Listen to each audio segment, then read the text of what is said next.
I'm Chance. And I'm Sarah Catherine. And this is Conservation Connection, presented by Last Chance Endeavors. We are a husband and wife team running a wildlife education nonprofit. It's focused on connecting students to their environment. Each week, here on Conservation Connection, we do just that, introducing you to the groundbreaking science and conservation work that's happening every day across the globe. We talk to professionals in the world of conservation science and wildlife management, and we ask them about their career, their current projects, their wild and crazy stories from the field, and everything in between.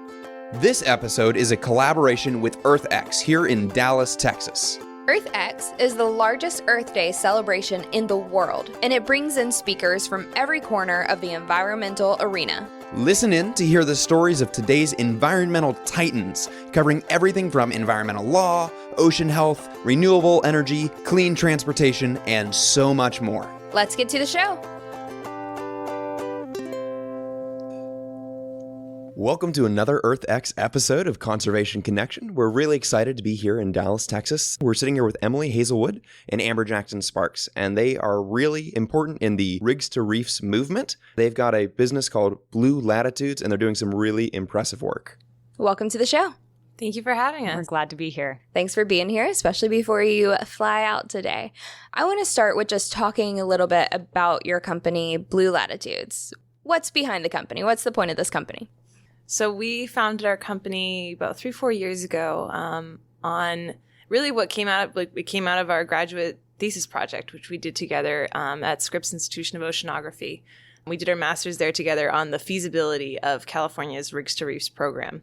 We launched a website. We started putting out a lot of educational and outreach materials, and it really organically grew into a for-profit company doing marine environmental consulting.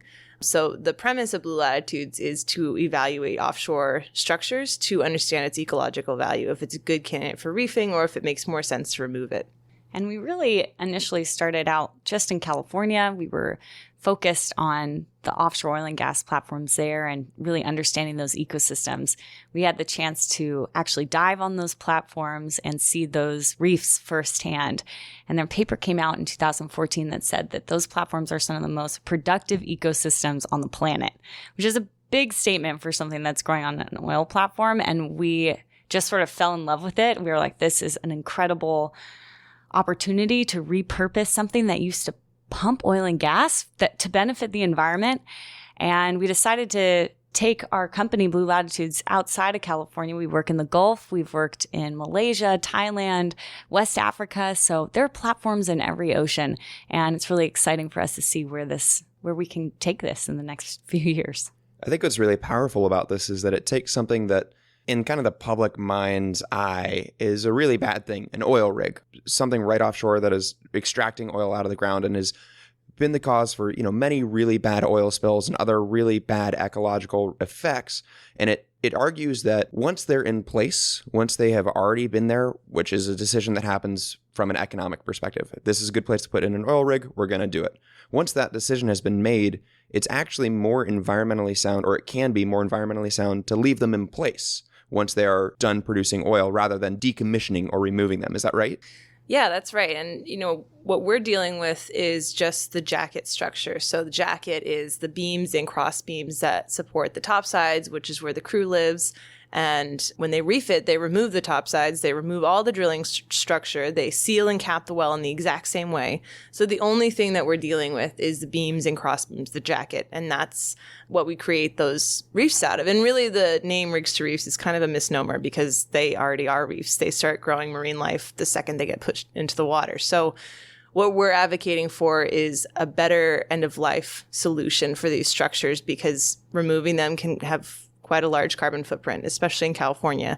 We have some of the deepest and oldest and heaviest structures in the world, and we can't take them on shore. So to remove them, you would be bringing them to areas maybe in Mexico or over to Southeast Asia. We don't really have an appropriate alternative at this time. So taking it offshore has a massive carbon footprint. So we think it's a better alternative to be able to leave just the structure in place. How do y'all get people to kind of cooperate with this program? I imagine, it takes talking to the government, it takes talking to the oil companies, and probably getting public support as well. What's been the journey behind getting that support?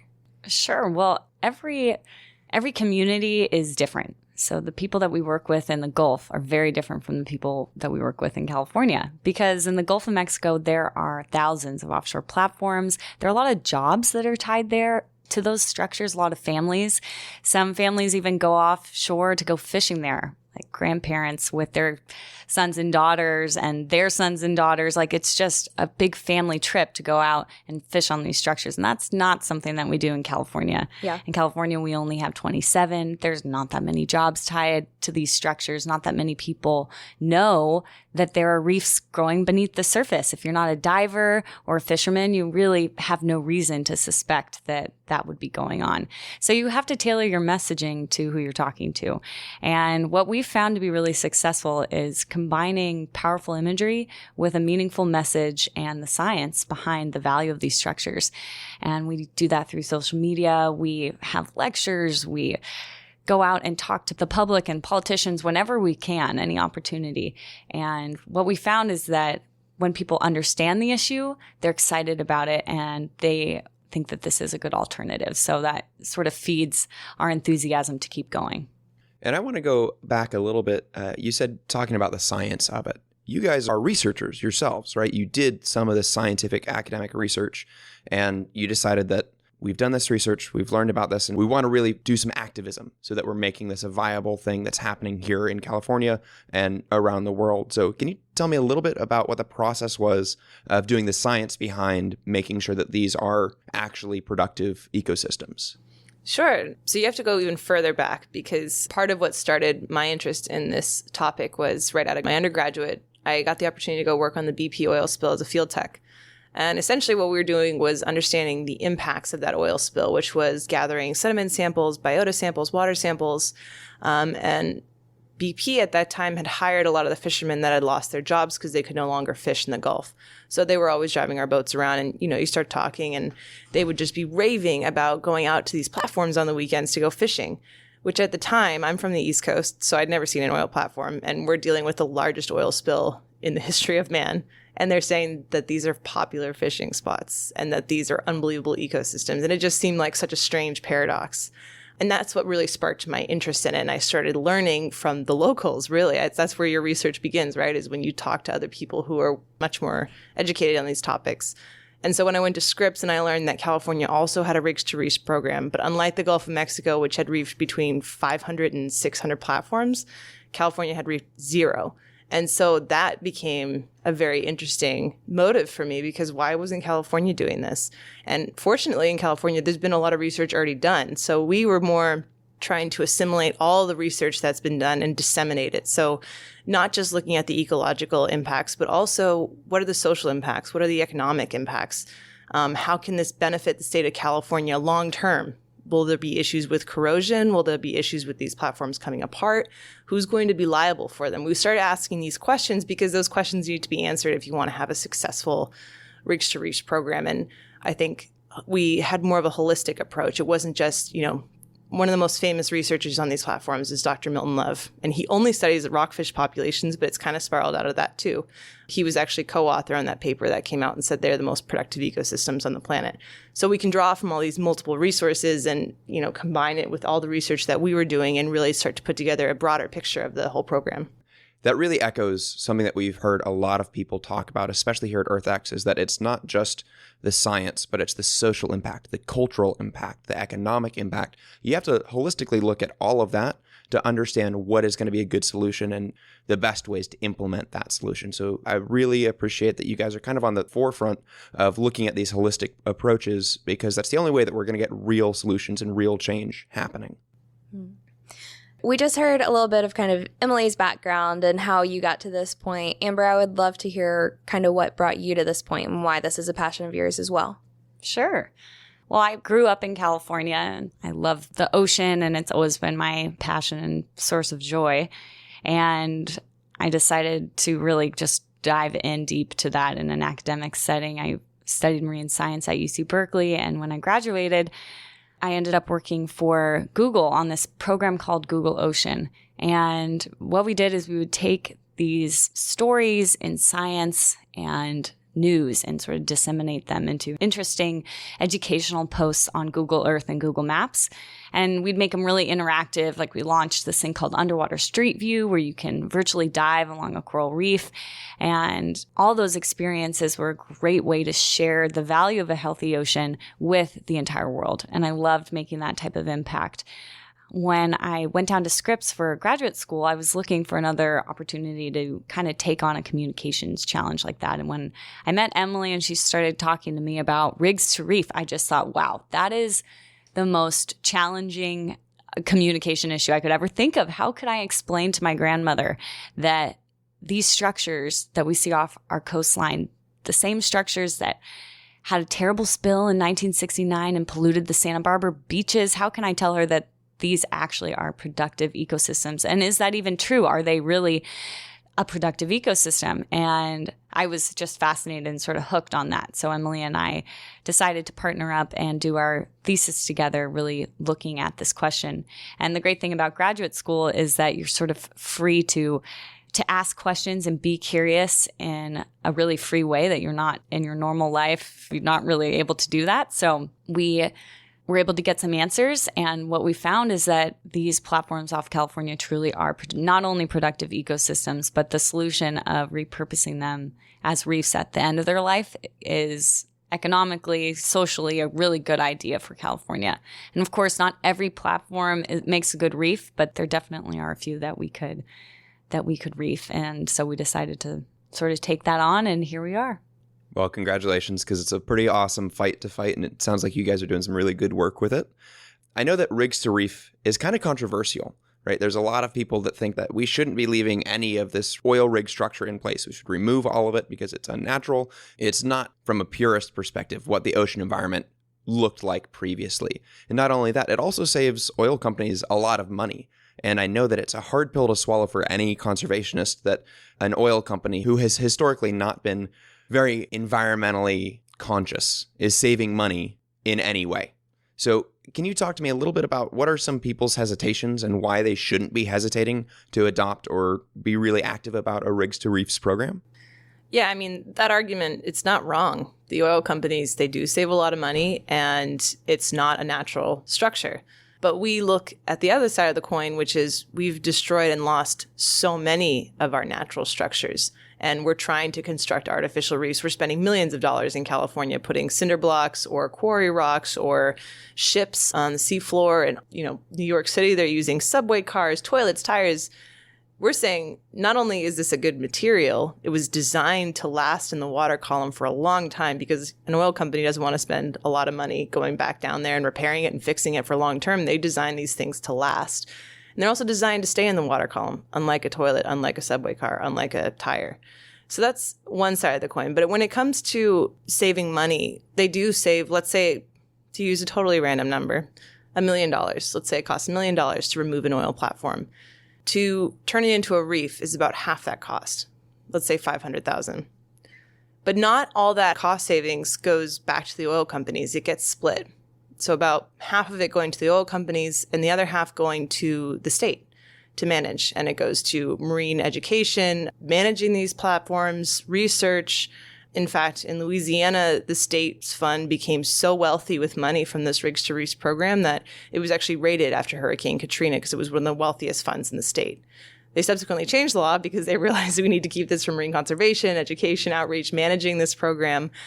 So we also see it as a massive win for the state if they can wrap their brains around it, because there's never enough money for marine conservation. There's never enough money for education, things like that. So we see it as, you have to incentivize all parties. You have to incentivize the state. You also have to incentivize the oil companies, because for them, they're going to save a lot of money, but they could also, especially in the Gulf of Mexico, just remove it and sell the metal for scrap. So I think it's important to incentivize all parties if you want to make progress. When we say incentivize all parties, I mean, it's not an us versus them fight anymore. And that's kind of the background of a lot of environmentalism, is that we got to stop the oil companies, or we have to go wrap our arms around the trees so they can't be cut down. It's us versus them. And that's not that's not solving problems. What solves problems is finding a solution that incentivizes everybody. It makes everybody want to do that solution. It's good for the oil company because they save money. It's good for the state because they end up with a massive fund for marine conservation, which promotes ecotourism. It promotes so much good things for that state. And it's obviously good for the environment because it allows these reefs, which can be a really important ecosystem we're losing a lot of this ecosystem. And so to have a structure that is kind of accidentally turning into an awesome, productive reef, it's good to preserve that. And so finding a solution that is good for everybody, not just the reef, is really important. And that's definitely what the future of conservation looks like. Yeah, absolutely. Because I think when you start to divide people up like that, oil versus conservationists versus environmentalists versus science, it becomes very polarizing. And when you look at our government today, it's such a polarizing society that we live in, and that doesn't get anything done. And also the reality of it is we're all a little bit responsible for putting those platforms out there. Coming to EarthX, we flew down here. People drove down here. We use plastics. We can't help it. It's part of our life. It's not like, we all said, all right, well, we're not even driving our cars, so why are you pumping oil? So right. I think we all have a little bit of responsibility for them being out there. And I think it's important to try to come to a solution that benefits multiple parties because it is a good solution. It is a good alternative. We've kind of hit a lot on what these rigs are and how it's important for them to turn into reefs and how it's a good idea to leave them there and everything that comes with that. I want y'all to kind of take us under the water with you. I know that y'all have been to some of these rigs and dove on some of these reefs, and Chance and I are divers as well. So let us and our audience know kind of what do you see when you dive down there? How is it different than other reefs? How is it similar? That's a good question. Diving on these structures is incredibly unique. It's unlike any dive I've ever done before. You're in a blue ocean setting, and when you are approaching the platform from the boat, they're these massive, almost menacing structures, and you really realize how large they are when you're next to them on the boat. And when you jump in underwater, everything changes. They're no longer that mechanical industrial system that you see from the surface. Below the surface, every beam and cross beam is covered in life. You can barely see the steel because there's so much marine life. And it depends on where you are. In California, we see scallops, mussels, schools of fish like Garibaldi, which is our California state fish. You see sea lions, and it's truly an incredible dive. In the Gulf of Mexico, we were fortunate enough to dive on a platform about 200 miles off the coast of Galveston, and it was right next to the Flower Garden Banks National Marine Sanctuary. I'm so jealous. It was such an amazing dive because, first of all, it's really warm, so we didn't have to be in a 7 mil wetsuit. Instead, we could barely be in a skin, and it was just really nice. And the reef growing on those platforms were incredibly beautiful. You saw a whole bunch of different corals, schools of barracuda, amberjack. It was really an incredible place. And marine life is attracted to structure. So you're going to see these big congregations of fish and invertebrates and things that are growing all over them. So it's pretty cool.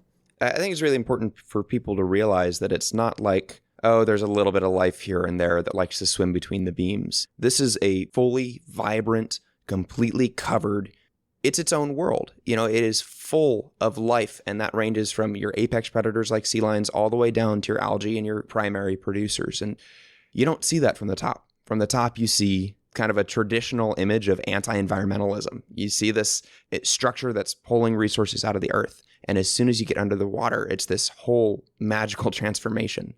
So I have 2 questions to follow up on that. One, if I wanted to go dive on one of these reefs, where would I go? What are some places that are publicly accessible and easy to get to? And 2, if I can't get out to go diving on this reef, is there anywhere that I can find video or other imagery of this that I could sort of pretend like I was able to get out there? Well, I think if you're a diver, the 2 best places to go are California or here in the Gulf of Mexico. In California, there's 3 oil platforms that you can readily access. There's lots of dive boats that go out to them. It's Eureka, Ellie, and Ellen, right off of Long Beach. It's about a 45-minute boat ride.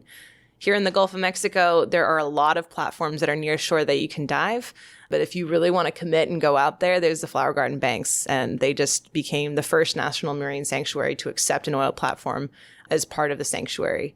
And there's an unbelievable ecosystem there. It's, as Amber was describing, it's just absolutely beautiful. So that's more of a commitment. You have to steam overnight and you wake up and you're there, and it's, 5 dives a day, and you're waking up and you're doing night dives, and it's just all day, but it's unbelievable. It's definitely a worthwhile experience.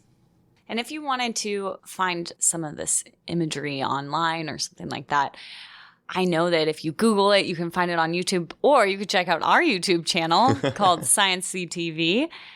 You can also check out our website, Rig-to-Reef, that's the number 2, Rig-to-Reef-Exploration.org, or on our Instagram, Rig-to-Reef Explorers, on Facebook and Twitter.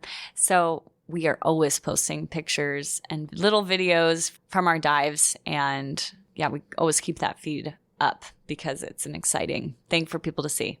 And if you're listening right now, scroll down to the show notes, because I'm going to put links to all of that stuff there so you guys can go straight from listening to this to seeing what it is that we're talking about, because really seeing is believing. So check out those links for sure.